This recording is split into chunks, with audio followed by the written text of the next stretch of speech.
Honey trap ಇದು ಸಚಿವ ರಾಜಣ್ಣ ಅವರು ಸದನದಲ್ಲಿ ಪ್ರಸ್ತಾಪ ಮಾಡಿದ ನಂತರ ಯತ್ನಾಳ್ ಅವರು ಪ್ರಸ್ತಾಪ ಮಾಡಿದ್ರು. ಅದನ್ನು ಒಪ್ಕೊಂಡ್ರು ರಾಜಣ್ಣ ಅವರು. ತದನಂತರ ದೂರು ಕೊಡಿ ಅಂತೇಳಿ ಬೆನ್ನು ಬೀಳಬೇಕಾಯ್ತು. ಅನುಭವಿಸಿರೋದು ಅವರು, ಸಂಕಟವನ್ನ ಅನುಭವಿಸಿರೋದು ಅವರು. ಅದರ ಮಧ್ಯದಲ್ಲಿ ಈಗ ದೂರು ಕೊಡಿ ಅಂತ ಕೇಳ್ತಾ ಇರೋರು ಇನ್ನೊಬ್ರು. ಅವ್ರಿಗೆ ತನಿಖೆಗೆ ಅಗತ್ಯತೆ ಇತ್ತೋ ಇಲ್ಲೋ ಯಾರಿಗೆ ಗೊತ್ತು. ಒತ್ತಾಯಪೂರ್ವಕವಾಗಿ ಇವತ್ತು ಗೃಹ ಸಚಿವರಿಗೆ ಒಂದು ಮನವಿಯನ್ನ ಸಲ್ಲಿಸಿದ್ದಾರೆ. ಕಾರಣ ಅಲ್ಲಿ ದೂರು ಪಡೆಯೋಕ್ಕಾಗೋದಿಲ್ಲ. ದೂರು ಕೊಡೋದಾದ್ರೆ ಅದನ್ನ ಪೊಲೀಸ್ ಸ್ಟೇಷನ್ ಅಲ್ಲಿ ಕೊಡಬೇಕಾಗತ್ತೆ. ಸಚಿವ ರಾಜಣ್ಣ ವಿರುದ್ಧ ಈಗ ಹನಿ ಟ್ರ್ಯಾಪ್ ಯತ್ನ ಪ್ರಕರಣ ಏನಿದೆ, ಈಗ ಹನಿ ಟ್ರ್ಯಾಪ್ ತನಿಖೆಗೆ ಸಚಿವ KN ರಾಜಣ್ಣ ಮನವಿಯನ್ನ ಮಾಡಿಕೊಂಡಿದ್ದಾರೆ. ಗೃಹ ಸಚಿವ ಪರಮೇಶ್ವರ್ಗೆ ಮನವಿಯನ್ನ ರಾಜಣ್ಣ ಮಾಡಿಕೊಂಡಿರೋದು.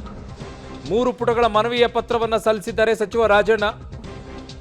ದೂರು ಕೊಡದೆ ತನಿಖೆಗೆ ಮನವಿಯಷ್ಟೇ ಕೊಟ್ಟಿದ್ದಾರೆ ರಾಜಣ್ಣ. ಮನವಿಯನ್ನೇ ದೂರಾಗಿ ಪರಿಗಣಿಸುತ್ತಾ ಸರ್ಕಾರ? ಮನವಿಯನ್ನ ಹೇಗೆ ದೂರಾಗಿ ಪರಿಗಣಿಸುತ್ತೆ? ಒಳ್ಳೆ ಕಥೆ ಆಯ್ತಲ್ಲ ಇದು. ಸ್ಥಳೀಯವಾಗಿರುವಂಥ ಪೊಲೀಸ್ ಠಾಣೆಯಲ್ಲಿ ದೂರನ್ನ ಕೊಡಬೇಕಾಗತ್ತೆ. ಕೇವಲ ಕಾಟಾಚಾರಕ್ಕೆ ಕೊಟ್ಟಂಗಿದೆ ಇದು ರಾಜಣ್ಣ ಅವರು. ಒತ್ತಾಯಪೂರ್ವಕವಾಗಿ ಎಲ್ಲರೂ ಕೂಡ ಹೇಳಿ ಹೇಳಿ ಹೇಳಿ ಹೇಳಿ ಹೇಳಿ ಈ ರೀತಿಯಾಗಿ ಕಾಟಾಚಾರಕ್ಕೆ ಹೋಗಿ ಕೊಟ್ಬಿಡೋಣ ನಡಿ, ಇನ್ನು ಯಾಕೆ ಬೇಕು ಅನ್ನೋ ರೀತಿಯಲ್ಲಿ ಇದೆ ಇದು. ಸೊ ಇನ್ನು ಪಬ್ಲಿಕ್ ಟಿವಿಯಲ್ಲಿ ಎಕ್ಸ್ಕ್ಲೂಸಿವ್ ಆಗಿರುವಂಥ ಇದರ ಡೀಟೇಲ್ಸ್ ಅನ್ನ ಕೊಡ್ತೀವಿ. ಯಾವ ಮನವಿಯನ್ನ ಸಲ್ಲಿಸಿದ್ದಾರೋ ಆ ಮನವಿಯಲ್ಲಿರುವಂಥ ಅಂಶಗಳು ಏನು ಅನ್ನುವಂಥದ್ರ ಉಲ್ಲೇಖವನ್ನ ನಿಮ್ಮ ಮುಂದೆ ಮಾಡ್ತೀವಿ. ಈಗ 3 ಪುಟಗಳ ಮನವಿಯಲ್ಲಿ ಯಾರ ಹೆಸರು ಕೂಡ ಪ್ರಸ್ತಾಪಿಸಿಲ್ಲ ರಾಜಣ್ಣ ಅವರು. 3 ಪುಟಗಳ ಮನವಿ ಇದೆ. 2 ಯುವಕರು, ಓರ್ವ ಯುವತಿ ಅಂತಷ್ಟೇ ಉಲ್ಲೇಖವನ್ನ ಮಾಡಿದ್ದಾರೆ. ಯಾವುದೇ ಸಾಕ್ಷಿ ಪುರಾವೆ ಇಲ್ಲ ಅಂತ ಉಲ್ಲೇಖವನ್ನ ಮಾಡಿರೋದು. ಯಾರ ಮೇಲೂ ಕೂಡ ಆಪಾದನೆಯನ್ನ ಸಚಿವ ರಾಜಣ್ಣ ಮಾಡಿಲ್ಲ. 2 ಸಲ ಹನಿ ಟ್ರ್ಯಾಪ್ ಯತ್ನ ಅಂದಷ್ಟೇ ಮನವಿಯ ಪತ್ರದಲ್ಲಿ ಉಲ್ಲೇಖವನ್ನ ಮಾಡಿರೋದು. ಇಷ್ಟ ಹೇಳಕ್ಕೆ 3 ಪುಟಗಳ ಮನವಿಯನ್ನ ಕೊಡಬೇಕಾಯ್ತಾ? ಅಯ್ಯೋ, ಯಾರು ಡ್ರಾಫ್ಟ್ ಮಾಡಿ ಕೊಟ್ಟಿದ್ದವರಿಗೆ ಇಷ್ಟ ಹೇಳಕ್ಕೆ? ಸಿಂಪಲ್ ಆಗಿ ಹೇಳಿದ್ದಾರೆ. ಏನು, 2 ಯುವಕರು, ಓರ್ವ ಯುವತಿ ಅಂತ ಅಷ್ಟೇ ಉಲ್ಲೇಖ ಮಾಡಿದ್ದಾರೆ. ಯಾವುದೇ ಸಾಕ್ಷಿ ಪುರಾವೆ ಇಲ್ಲಂತೆ. ಯಾರ ಮೇಲೂ ಕೂಡ ಆಪಾದನೆಯನ್ನ ಮಾಡಿಲ್ಲ. 2 ಸಲ ಹನಿ ಟ್ರ್ಯಾಪ್ ಯತ್ನ ಅಂತಷ್ಟೇ ಮನವಿ ಮಾಡ್ಕೊಡಿದ್ದಾರೆ. 4 ಲೈನಿಗೆ 3 ಪುಟ ಬೇಕಾಗಿತ್ತಾ?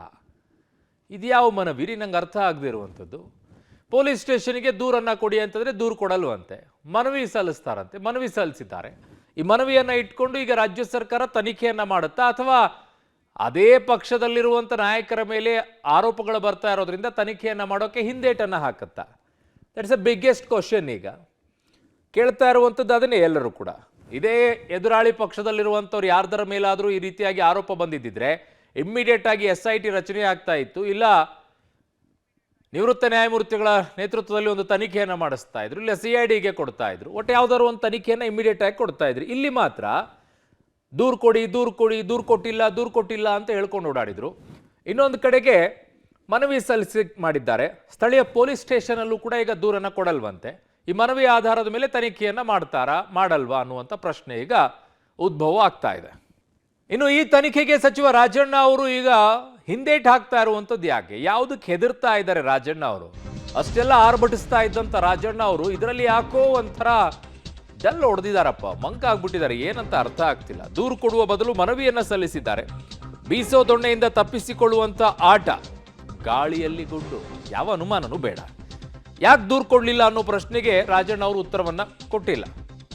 ಸದನದಲ್ಲಿ ನನ್ನ ಹೆಸರು ಬಂದಿದ್ದಕ್ಕಷ್ಟೇ ಮನವಿ ಅಂತ ರಾಜಣ್ಣ ಅವರು ಹೇಳಿದ್ದಾರೆ. ಸುಮೋಟೋ ಕೇಸ್ ದಾಖಲಿಸಲು ಸ್ಪೀಕರ್ ಅನುಮತಿ ಅಗತ್ಯ. ಕಾರಣ ಸದನದಲ್ಲಿ ಅದು ಪ್ರಸ್ತಾಪ ಆಗಿರೋದ್ರಿಂದ ಅನುಮತಿ ಬೇಕು ಅಂತಿದ್ದಾರೆ. ಹಾಗಿದ್ದಾಗ ಲಕ್ಷ್ಮೀ ಹೆಬ್ಬಾಳ್ಕರ್ ಅವರ ವಿಚಾರದಲ್ಲಿ ಇನ್ನೊಂದು ಕಡೆಗೆ CT ರವಿ ಅವರ ಪ್ರಕರಣ ಆಯ್ತಲ್ಲ, ಆ ಸಂದರ್ಭದಲ್ಲಿ ಹೇಗೆ ತೆಗೆದುಕೊಂಡ್ರಿ? ಹೇಗೆ case ದಾಖಲಾಯಿತು?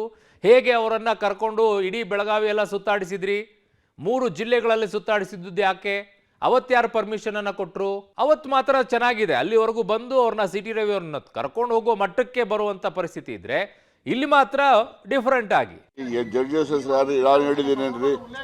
No let be clarify. Judges ಇದ್ದಾರೆ ಅಂತ ನಾನು ಹೇಳಿದ್ದೀನಿ ಎಲ್ಲಾದರೂ? ಹೇಳಿ.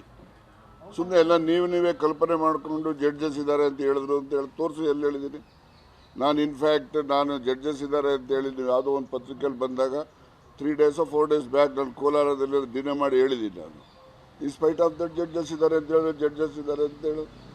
ನಮ್ಮ ಪಾರ್ಟಿನಲ್ಲೂ ಮಾಡಿರೋರು ಇದ್ದಾರೆ, ಬೇರೆ ಪಾರ್ಟಿ ಮಾಡೋರು ಇದ್ದಾರೆ, ಇಲ್ಲೂ ಒಳಗಾಗಿರೋರು ಇದ್ದಾರೆ, ದೆಹಲಿನಲ್ಲೂ ಒಳಗಾಗಿರೋರು ಇದ್ದಾರೆ ಅಂತ ಹೇಳಿದ್ದೇನೆ ಹೊರತು ನಾನು ಯಾರೋ ಬೇರೆಯವರಿದ್ದಾರೆ, ಅವರಿದ್ದಾರೆ, ಇವರಿದ್ದಾರೆ ಅಂತೇಳಿ ನಾನು ಹೇಳಿಲ್ಲ.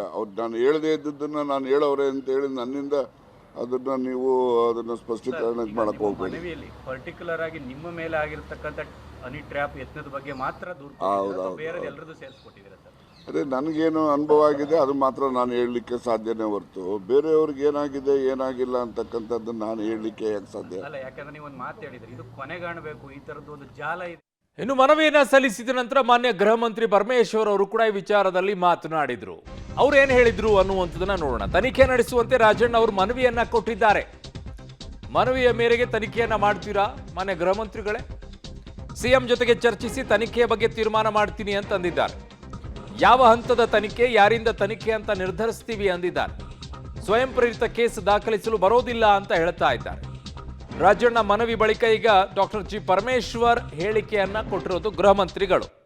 ಏನು ಹೇಳಿದ್ದಾರೆ ನೋಡಿ. ಮಾನ್ಯ ರಾಜ್ಯದ ಸಹಕಾರಿ ಸಚಿವರು ರಾಜಣ್ಣನವರು ಏನು ಸದನದಲ್ಲಿ ಹನಿ ಟ್ರ್ಯಾಪ್ ಆಗಿದೆ ಅಂತಕ್ಕಂಥ ವಿಷಯ ಚರ್ಚೆಗೆ ಬಂದಾಗ ಅವರು ನನ್ನ ಮೇಲೂ ಕೂಡ ಪ್ರಯತ್ನ ಆಗಿದೆ. ಅದಕ್ಕಾಗಿ ನಾನು ಸರ್ಕಾರಕ್ಕೆ, ಗೃಹ ಸಚಿವರಿಗೆ ನಾನು ಮನವಿಯನ್ನು ಕೊಡ್ತೇನೆ, ಅದಕ್ಕೆ ಕ್ರಮ ತಗೋಬೇಕು ಅಂತ ಹೇಳಿ ಅವರು ಪ್ರಸ್ತಾಪ ಮಾಡಿದಾಗ ನಾನು ಸರ್ಕಾರದ ಪರವಾಗಿ ಇದು ಒಂದು ವೇಳೆ ಆಗಿದ್ದೇ ನಿಜ ಆಗಿದ್ದರೆ ಅದನ್ನು ನಾವು ಉನ್ನತ ಮಟ್ಟದ ತನಿಖೆಯನ್ನು ಮಾಡಿಸ್ತೇವೆ ಅಂತ ಹೇಳಿ ನಾನು ಕೂಡ ಹೇಳಿದೆ. ಅದನ್ನು ಮಾರನೇ ಇನ್ನು ನನ್ನ ಸಹೋದ್ಯೋಗಿ ಈಗ ಪೊಲಿಟಿಕಲ್ ಬ್ಯೂರೋ ಹೆಡ್ ಆಗಿರುವಂತಹ ರವೀಶ್ ನನ್ನ ಸಂಪರ್ಕಕ್ಕೆ ಸಿಗ್ತಾ ಇದ್ದಾರೆ. ರವೀಶ್, ಬಹಳ ಇಂಟ್ರೆಸ್ಟಿಂಗ್ ಆಗಿ ಕಾಣಿಸುತ್ತೆ ರೀ ಎಲ್ಲ ಬೆಳವಣಿಗೆಗಳನ್ನ ನೋಡ್ತಾ ಇದ್ರೆ.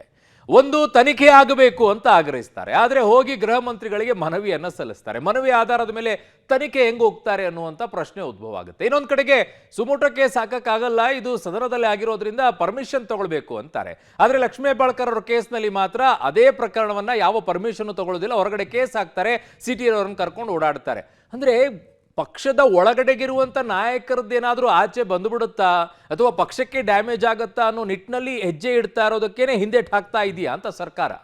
ಅರುಣ್, ರಾಜಣ್ಣ ಅವರ ಈ ಒಂದು ಎಪಿಸೋಡ್ನಲ್ಲಿ ಎಲ್ಲೋ ಒಂದು ಕಡೆ 3 ಅನುಮಾನಗಳು ಮತ್ತು 3 ಪ್ರಶ್ನೆಗಳು ಎದ್ದೇಳ್ತಾ ಇದೆ ಅಂತ ಸ್ಪಷ್ಟವಾಗಿ ಹೇಳ್ಬೋದಾಗಿದೆ. ಅಂದರೆ ರಾಜಣ್ಣ ಅವರು ತಕ್ಷಣಕ್ಕೆ ದೂರನ್ನು ಕೊಡದೆ ಮನವಿಯನ್ನು ಕೊಟ್ಟಿರ್ತಕ್ಕಂಥದ್ದು ಬೀಸೋ ದೊಣ್ಣೆಯಿಂದ ಪಾರಾಗುವ ತಂತ್ರನ, ಅಥವಾ ನಾವು ಪೊಲಿಟಿಕಲ್ ಆಗಿ ಒಂದು ಪ್ರಸ್ತಾಪವನ್ನು ಮಾಡಿದ್ದಾಯಿತು ಸದನದೊಳಗಡೆ, ಇನ್ನು ಅದು ಬಿಟ್ಬಿಡೋಣ, ಅದು ಎಲ್ಲಿಗೆ ತಲುಪಬೇಕು ತಲುಪಿದೆ ಅನ್ನೋ ಒಂದು ಗೇಮ್ ಪ್ಲಾನ, ಅಥವಾ ಇಲ್ಲ ಎಲ್ಲೋ ಒಂದು ಕಡೆ ಗಾಳಿಯಲ್ಲಿ ಗುಂಡು ಹೊಡೆದ್ಬಿಟ್ಟಿದ್ದೀವಿ, ಹಾಗಾಗಿ ಈಗ ಮತ್ತೆ ಕೇಸ್ ಕೊಟ್ಟಂಥ ಸಂದರ್ಭದಲ್ಲಿ ನಮ್ಮ ಬುಡಕ್ಕೆ ಬರುತ್ತೆ ಅನ್ನೋ ಅನುಮಾನನ, ಈ ರೀತಿಯ 3 ವಿಚಾರಗಳಲ್ಲಿ ಒಂದು ರೀತಿಯಲ್ಲಿ ಅನುಮಾನ ಎದ್ದೇಳ್ತಾ ಇದೆ. ಮುಖ್ಯವಾಗಿ ಮನವಿ ಕೊಟ್ಟಿರ್ತಕ್ಕಂಥದ್ದು, ಯಾಕೆಂದರೆ ಯಾವುದಾದ್ರೂ ಒಂದು ಘಟನೆ, ಒಂದು ಪ್ರಕರಣ ನಡೆದಂಥ ಸಂದರ್ಭದಲ್ಲಿ ಗೃಹ ಸಚಿವರಿಗೆ ಆಗಲಿ ಅಥವಾ ಆ ಒಂದು DGPಗೆ ಆಗಲಿ ಅಥವಾ ಕಮಿಷನರ್ಗೆ ಆಗಲಿ ಅಥವಾ ಆ ಸಂಬಂಧಪಟ್ಟ ಠಾಣೆಗಾಗಲಿ ದೂರನ್ನು ಕೊಡ್ತೇವೆ. ಇಲ್ಲಿ ದೂರಂತ ಎಲ್ಲೂ ಕೂಡ ಇಲ್ಲ. ಸ್ಪಷ್ಟವಾಗಿ ನಾವು ಪ್ರಶ್ನೆಯನ್ನು ಕೇಳಿದಂಥ ಸಂದರ್ಭದಲ್ಲೇ ಗೃಹ ಸಚಿವರು ಸ್ಪಷ್ಟವಾಗಿ ಹೇಳಿದ್ದಾರೆ, ದೂರಲ್ಲ, ನಾನು ದೂರು ಸ್ವೀಕಾರ ಮಾಡೋದಕ್ಕೆ ಬರೋಲ್ಲ, ಮನವಿ ಕೊಟ್ಟಿದ್ದಾರೆ ಅಂತ. ಹಾಗಾಗಿ 3 ಪುಟಗಳ ಮನವಿಯಲ್ಲಿ ಕೇವಲ ಇರ್ತಕ್ಕಂಥದ್ದು ಯಾರ ಮೇಲೂ ಕೂಡ ಆಪಾದನೆ ಇಲ್ಲ, ಯಾವುದೇ ರೀತಿಯ ಸಾಕ್ಷಿ ಇಲ್ಲ, ಅದರಲ್ಲಿ 2 ಯುವಕರು, ಒಬ್ಬ ಯುವತಿ, ಇಷ್ಟು ಮಾತ್ರ ಹೇಳಿ 3 ಪುಟಗಳ ದೂರಲ್ಲಿ ಬರೆದಿರ್ತಕ್ಕಂಥ ವಿಚಾರ. ಅಂದರೆ ಸದನದಲ್ಲಿ ಏನೆಲ್ಲ ವಿಚಾರಗಳು ಪ್ರಸ್ತಾಪ ಆಯಿತು, ಆ ಸದನದ ವಿಚಾರಗಳನ್ನೆಲ್ಲವನ್ನು ಕೂಡ ಆ ಮನವಿಯಲ್ಲಿ ರಾಜಣ್ಣ ಅವರು ಸೇರಿಸಿದ್ದಾರೆ ಅಂತ ಹೇಳಲಾಗ್ತಾ ಇದೆ. ಅಂದರೆ ಇವರು ಈ ಒಂದು ಪ್ರಶ್ನೆಯನ್ನು ಎತ್ತಿದ್ರು, ನನ್ನ ಹೆಸರನ್ನು ಎಳೆದು ತಂದರು, ಆಗ ನಾನು ಎದ್ದು ನಿಂತು ಈ ಒಂದು ವಿಚಾರಗಳನ್ನು ಪ್ರಸ್ತಾಪ ಮಾಡಿದ್ದೇನೆ, ಹಾಗಾಗಿ ಇದ್ರ ಬಗ್ಗೆ ಸಾಧ್ಯವಾದರೆ ನೀವು ತನಿಖೆಯನ್ನು ನಡೆಸಬಹುದು ಅಂತ. ಅಂದರೆ ಸಾಧ್ಯವಾದರೆ ಅಂತ. ಹಾಗಾಗಿ ಈ ಎಲ್ಲ ವಿಚಾರಗಳನ್ನು ನೋಡಿದಂಥ ಸಂದರ್ಭದಲ್ಲಿ ನಿಜಕ್ಕೂ ಕೂಡ ಈ ಒಂದು ತನಿಖೆಗೆ, ಹನಿ ಟ್ರ್ಯಾಪ್ ಕಹಾನಿ ಒಂದು ಅಟೆಂಪ್ಟ್ ಏನು ತನಿಖೆಗೆ ಒಂದು ರೀತಿಯಲ್ಲಿ ಎಳ್ಳು ನೀರು ಬಿಟ್ಬಿಡುತ್ತಾ ಸರ್ಕಾರ? ಯಾಕೆಂದರೆ ರಾಜಣ್ಣ ಅವರ ಮನವಿಯಲ್ಲೇ ಕ್ಲಾರಿಟಿ ಇಲ್ಲದಂಥ ಸಂದರ್ಭದಲ್ಲಿ, ಕಾಸ್ ಆಫ್ ಆಕ್ಷನ್ ಏನು ಅನ್ನೋದೇ ಗೊತ್ತಿಲ್ಲಂತಹ ಸಂದರ್ಭದಲ್ಲಿ ಹೇಗೆ FIR ಆಗುತ್ತೆ, ಹೇಗೆ ಆ ದೂರನ್ನು ರಿಜಿಸ್ಟರ್ ಮಾಡ್ಕೊಳ್ತಾರೆ? ಇದು ಸಾಕಷ್ಟು ಕುತೂಹಲ ಮೂಡಿಸಿರ್ತಕ್ಕಂಥದ್ದು. ಹಾಗಾಗಿ ಇಡೀ ದೇಶದಲ್ಲೇ ಸಂಚಲನ ಉಂಟು ಮಾಡಿದಂಥ ಈ ಒಂದು ಹನಿ ಟ್ರ್ಯಾಪ್ ಕೇಸು ಕೇವಲ ಸದನದ ಒಳಗಡೆ ಆಡಿದಂಥ ಮಾತು ಅಂತ ಅಷ್ಟಕ್ಕೆ ಸೀಮಿತ ಆಗುತ್ತೋ? ಯಾಕೆಂದರೆ CT ರವಿ ಎಪಿಸೋಡ್ನಲ್ಲಿ ಏನೆಲ್ಲ ಮಾಡ್ತು ರಾಜ್ಯ ಸರ್ಕಾರ ಅನ್ನೋದು ಕೂಡ ಗೊತ್ತಿದೆ. ಹಾಗಾಗಿ ಅಲ್ಲಾದಂಥ ಮಾಡಲ್ ಇಲ್ಲೂ ಕೂಡ ಅಪ್ಲೈ ಆಗಬೇಕಾಗತ್ತೆ. ಇಲ್ಲ ಒಂದು ವೇಳೆ ಇದು ಸದನಕ್ಕೆ ಮಾತ್ರ ಸೀಮಿತ ಅಂತ ಅಲ್ಲಿಗೆ ಕೈ ತೊಳ್ಕೊಳ್ಳುವಂಥ ಚಾನ್ಸಸ್ ಕೂಡ ಜಾಸ್ತಿ ಇರುತ್ತೆ. ಹಾಗಾಗಿ ಮುಂದಿನ ದಿನಗಳ ಎಪಿಸೋಡ್ ಏನಿದೆ ಇದು ಸಾಕಷ್ಟು ಒಂದು ರೀತಿಯಲ್ಲಿ ಕುತೂಹಲ ಮೂಡಿಸಿದೆ. ಹಾಗಾಗಿ ಇದು ಕಾಂಗ್ರೆಸ್ನ ಒಳಗಡೆ ಇರ್ತಕ್ಕಂಥ ವಿರೋಧಿಗಳ ಬುಡಕ್ಕೆ ಬರುತ್ತೋ ಅಥವಾ ರಾಜಣ್ಣ ಬುಡಕ್ಕೆ ಬರುತ್ತೋ ಕಾದು ನೋಡಬೇಕು. ಅರುಣ್. ಓಕೆ ರವೀಶ್, ನಿಮ್ಮೆಲ್ಲ ಮಾಹಿತಿಗೆ ಧನ್ಯವಾದಗಳು.